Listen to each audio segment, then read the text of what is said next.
Hello students, today we will discuss medieval period. 7th class का history का first chapter है। Let us start. The history of the world can be divided into 3 broad periods. History को 3 periods में divide किया गया है, ancient, medieval and the modern.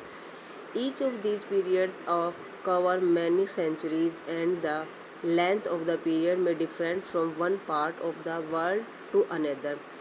World में another time पर अलग अलग टाइम पर अलग अलग पीरियड को बताया गया है। For example, medieval periods begin around the 5th century AD in Europe. Europe में जो मेडिवल पीरियड जो था वो 5th सेंचुरी को बताया गया है, but around the 8th century AD in India, और इंडिया में 8th सेंचुरी को मेडिवल पीरियड बताया गया है। In this book you will study about India in the medieval period. इस बुक में हम मेडिवल पीरियड के बारे में डिस्कस करेंगे। The medieval period in India spans of the millennium form of 8th to the 18th century. 8th century से 18th century का जो पीरियड्स है उसको मेडिवल पीरियड के नाम से जाना गया है। Many developments during this period distinguish it from the previous period. इस पीरियड में बहुत सी चीज़ जो डेवलपमेंट हुई, that is the ancient period. जो पहले एंशिएंट पीरियड में थी उससे डेवलपमेंट होकर मेडिवल पीरियड में आई वो। This chapter outline this new development. इस चैप्टर में जो न्यू डेवलपमेंट क्या क्या है वो हम आगे डिस्कस करेंगे। नेक्स्ट है major political developments. The medieval period in India can be divided broadly into 2 phases. 2 phases में इसमें डिवाइड किया गया। The early medieval period, early medieval period का जो टाइमिंग बताया गया है वो 8th सेंचुरी से 13th सेंचुरी तक बताया गया है, और लेटर मेडिवल पीरियड का जो टाइम बताया गया है वो 13th सेंचुरी से 18th सेंचुरी तक का बताया गया है।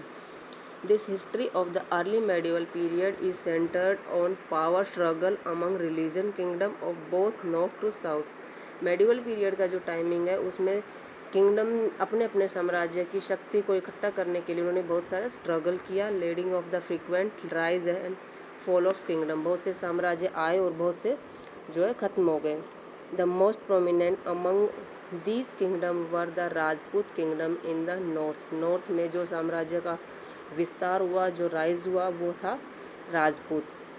And the Chola kingdom in the south, और साउथ में जो हुआ वो चोल पीरियड हुआ। In the later medieval periods, there were a number of invasions by the Muslim conquerors from the Central Asia. Medieval period में बहुत सारे जो मुस्लिम थे वो आक्रमण करने के लिए एशिया में आए थे। Among of the invaders were Turks, Afghan and the Mughal. कुछ तुर्की थे, अफ़गानिस्तान और मुग़ल लोग थे जो जिन्होंने एशिया पर आक्रमण किया। This period saw the rise of powerful Muslim dynasty, और इसी दौरान मुस्लिम डायनेस्टी था जो वो युद्ध में जीतकर इधर इन्होंने अपनी शक्ति स्थापित की, अपना साम्राज्य स्थापित किया। Such as those in the Khilji, the Tughlaq and the Mughal. कौन कौन से साम्राज्य स्थापित हुए यहाँ पर? खिलजी वंशज, तुगलक वंशज और मुग़ल वंशज। Under their rules Islamic custom influenced political, economic, social and the culture life in India. इनका इधर ज़्यादा साम्राज्य विस्तार होने से लगभग पूरे इंडिया पर इनका साम्राज्य स्थापित हो गया था, जिस कारण इसे इंडो इस्लामिक कल्चर भी कहा गया है। Towards the end of the 15th century, European traders begin direct overseas trade with India. 15th century के अंत तक यूरोपियन जो ट्रेडर्स थे, बिजनेसमैन थे, वो समुद्र के रास्ते से इंडिया में बिजनेस करना उन्होंने स्टार्ट कर दिया था। The Portuguese were the first to arrive followed by English. सबसे पहले पुर्तगालीज लोग जो इधर आए थे, पुर्तगालीज आए, उसके बाद इंग्लिश लोग, ब्रिटिश लोग जो इधर आए थे। The Dutch and the French, the mid 17th century, the French and the English were the main arrival trading power in India. Dutch, French, English और पुर्तगालीज चारों कंपनियां इधर जो है व्यापार करने के लिए आई, लेकिन धीरे धीरे फ्रेंच और जो डच थी वो यहाँ से वापस चली गई। पुर्तगालीज और इंग्लिश कंपनी ही इधर बिजनेस के लिए रुक पाई। By the mid 18th century, the English outside the French and become the leading political force in the India. This mark the beginning of the modern period of India. British company का और French company का जो इधर period start हुआ business का, उसी से उन्हें मॉडर्न पीरियड का नाम दिया गया। नेक्स्ट है हमारा cartography and the medieval period India. The skill of cartography और map making was practically unknown in ancient Indian. Ancient Indian के टाइम में जो एंशियंट टाइम था हिस्ट्री का, उस टाइम जो है प्रूफ जो है वो लिख कर या मैप में शो करके हमारे पास नहीं होते थे, लेकिन मेडिवल पीरियड में वो सब चीज़ें आ गई थी। The world wide growth of trade and expense of the emperor during this medieval period create the need of accurate map.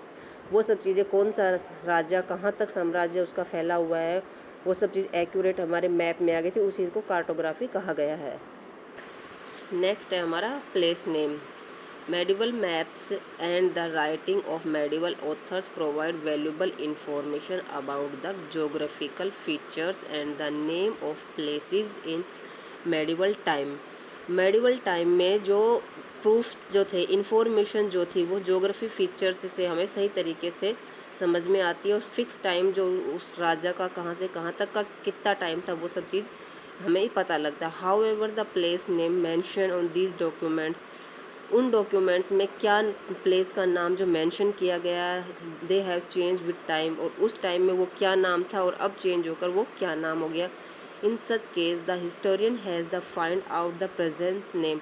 Historian ने ये सब चीज़ फाइंड की है कि प्रेजेंट में उनका क्या नाम है और उस टाइम जो उस प्लेस का क्या नाम होता था। Among the medieval scholars who visited India were Alberuni. Alberuni नामक का एक व्यक्ति था जो इंडिया में मेडिवल पीरियड में आया था। फेमस सेंट्रल एशिया स्कॉलर, वो एशिया का था। एंड एवं Battuta the scholar of the north America का था। There writing gives us valuable geographical information on medieval India. Medieval India के बारे में इन्होंने जो इन्फॉर्मेशन दी है जोग्राफिकल, वो बहुत ही अच्छी दी गई है। Alberuni mastered Sanskrit and translate some Sanskrit text into the Arabic. इन्होंने तो संस्कृत के जो कुछ वर्ड थे या कुछ मैसेज था उनको अरेबिक भाषा में ट्रांसलेट भी किया।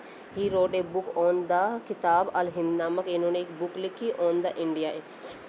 इबन Battuta came to India in the 14th century. Ibn Battuta 14th century में इंडिया में आया। His work Rihla describe his the travel in India. Rihla नामक बुक में इसने अपनी इंडिया में किस तरीके से ट्रैवल्स किया था वो सब बताया गया है। Thank you students. Next topic हम कल करेंगे, आज के लिए इतना ही।